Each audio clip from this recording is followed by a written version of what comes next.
Coimbatore Gandhipuram bus ஸ்டாண்ட்லேருந்து just 3வது bus ஸ்டாப்பில் காந்திபுரம் பெரிய பாலம் ஏறி இறங்கி டெக்ஸ்டியூல் பாலம் ஏறி இறங்கணுன்னா டெக்ஸ்டியூல் பஸ் ஸ்டாப்பில் ஜஸ்ட் நீங்கள் லெஃப்ட் எடுத்தோன்னே ஜஸ்ட் ஒரு 5 மினிட்ஸ் வாக்கிங் டிஸ்டன்ஸ்லேயே ஒரு 4.25 சென்ட் ப்ராப்பர்ட்டி விலைக்கு வந்திருக்கு.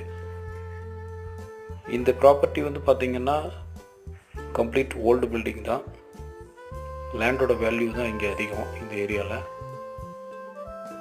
கமர்ஷியல் இபி லைன் ஆல்ரெடி கொடுத்துருக்காங்க. அதனால் நீங்கள் கமர்ஷியல் பர்பஸ்க்கும் யூஸ் பண்ணிக்கலாம், இல்லை வீடு கட்டி ரெசிடென்சியல் பர்பஸ்க்கும் யூஸ் பண்ணிக்கலாம். இந்த பர்டிகுலர் ப்ராப்பர்ட்டி அமைஞ்சிருக்கிற ரோடு 28 அடி ரோடு.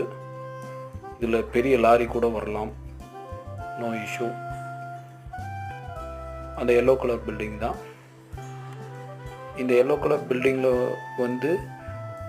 ஆல்ரெடி ஒரு 2-3 வீடு வாடகைக்கு விட்டுருக்காங்க. 4 வீடு ஒரு 4 ஃபேமிலி தங்குற மாதிரி வீடு வாடகைக்கு விட்ருக்காங்க. 1 BHK 2 BHK அந்த மாதிரிலாம் கிடையாது. மொத்தமாக ஒரு 25 ரூபாய்க்குள்ள வாடகை வரதாக பில்டிங் ஒன்று சொல்லியிருக்காங்க. இதை பற்றின மோர் டீட்டெயில்ஸ் வேணும்னா நீங்கள் டிஸ்கிரிப்ஷன் பாக்ஸில் போனீங்கன்னா கான்டாக்ட் டீட்டெயில்ஸ் நம்மளுக்கு அங்கே இருக்குது. இதுதான் டெக்ஸ்டியூல் பஸ் ஸ்டாப்பு. கொஞ்சம் தூரம் போகணுன்னு வரும் லக்ஷ்மி மில்ஸ். அது அந்த எல்லோ கலர் பில்டிங்கு. ஜஸ்ட் நீங்கள் லெஃப்ட்டில் திரும்பி கொஞ்சம் தூரம் நடந்து ஒரு 5 மினிட்ஸ் வாக் பண்ணிங்கன்னா கணபதி